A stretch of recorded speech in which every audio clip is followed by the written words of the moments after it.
Unaona venye nao kimbia bolt, hivyo unafaa kukimbia from these cars. Never buy these cars. And the first car is the Nissan March from the year 2006 to 2011. This car, kitu cha kwanza, the first thing that you should avoid about this car is the gearbox. The gearbox will betray you like a fake friend. You see that CVT gearbox? It's like that friend who borrows you money and then blocks you. 1 minute it's working fine, the next minute it refuses to shift properly, overheats and leaves you stranded. Mechanics in Kenya fear CVTs like an exam they didn't study for. If it fails, replacing it costs almost the same as the car. If you try to fix it, some fools will repair it, and 2 weeks later, you are back in the garage. If you love your peace of mind, just avoid this gearbox stress. The second thing about this car is overheating. Hii gari uchemuka. This car hates heat more than you hate traffic on Mombasa Road. The radiator is so tiny, even a bodaboda's cooling system is better. The water pump and the thermostat fails faster than a Kenyan politician promises.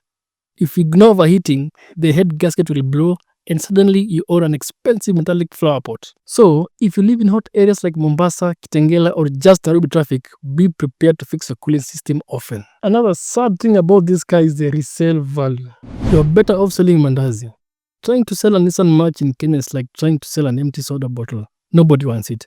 So even at a discount, buyers will ignore you like an SMS from Safaricom. Some buyers will laugh at your price, then offer you peanuts like they are doing you a favor. You might wait months to sell it, and by then, you'll start considering giving it away for free. If you ever plan to upgrade, just buy something that won't turn into a long-term tenant in your backyard. The Nissan March might be cheap and fuel efficient, but the gearbox, overheating problems, and poor resale value make it a bad investment for the Kenyan roads. If you love stress, buy it. But if you want a peace of mind, tafuta ingine. Another one you should avoid with all your heart is the Nissan Bluebird, especially KG11. For this as well, the number one problem is the gearbox. The gearbox will teach you patience and poverty.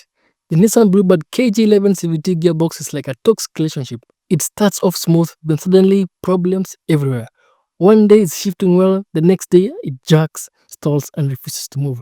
When it fails, mechanics look at it like an alien spaceship. Replacing it costs over 150,000 Kenya shillings, and fixing it is a 50-50% chance it will work. If you enjoy taking matatus after your car breaks down, go ahead and buy one. Otherwise, avoid this headache. Another drawback is the engine issues and power. The engine struggles like a boda going uphill. The MR20 engine in the Bluebird KG11 is reliable but weak. It's like a gym guy with big muscles but no strength. It feels lazy and unresponsive, especially on highways or when overtaking. When loaded with passengers, it groans like a tired donkey. The fuel economy isn't even great, so you get low power and high consumption. Worst combo ever. If you love shouting "Weka turbo" in frustration, this car is for you. If not, just buy something with real power.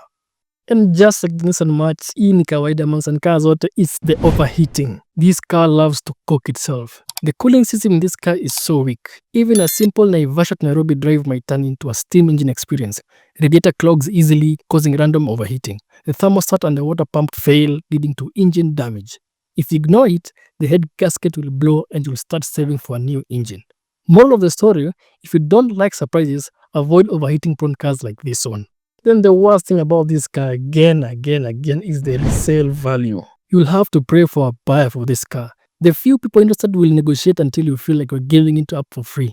If you ever plan to resell, just buy something with better demand. Otherwise, be ready to own this car for life. The Nissan Bluebird KG11 might look comfortable and affordable, but its CVT gearbox, weak engine, overheating issues, and poor resale value make it a bad investment for most Kenyans. If you enjoy toxic relationships, go buy it. If not, wachana nayo kabisa. And the last car you should avoid in this lead permanently is the Nissan Dualis. The first problem with this car is the suspension. The suspension for this car is built for smooth roads, and you are in Kenya, si kila mahali iko smooth hivyo. The Nissan Dualis suspension is so delicate you'd think it was designed for Japanese tarmac only. Hit one pothole in Syokimau or Umoja, and suddenly your shocks, ball joints and bushes need replacing. The suspension system is expensive to fix, and even after repair, it still feels weak. If you don't want your car to feel like it's falling apart every time you drive over a speed bump, avoid the Dualis. Another main problem for this car is the sensors. Too many, too sensitive, too expensive sensors in the Dualis. One day your dashboard looks normal, the next day it lights up like a Christmas tree. Sensors for ABS, traction control, engine and transmission are very expensive. Even a slight issue triggers warning lights. Replacing sensors are expensive and some require computer programming to work. If you don't want a car that gives you constant false alarms like a paranoid watchman, the Dualis is not for you. Just as the other Nissans, the same problem this Nissan has. It is the resale value. Trying to sell a Nissan Dualis in Kenya is like trying to sell a cracked iPhone. People want it cheap, and even then, they hesitate. Buyers will bargain so hard you might feel like they want you to pay them to take it. If you plan to resell your car in the future, the Dualis will disappoint you. And as well, the Dualis has an overheating problem like the Nissan Bluebird and a gearbox issue just as the Nissan March. The Nissan Dualis may look like a good deal, but its weak suspension, overly sensitive sensors, and terrible resale value make it a bad choice for most Kenyans in this market. These are 3 Nissan vehicles you should avoid at all costs, one of them being a hatchback, an SUV, and a sedan.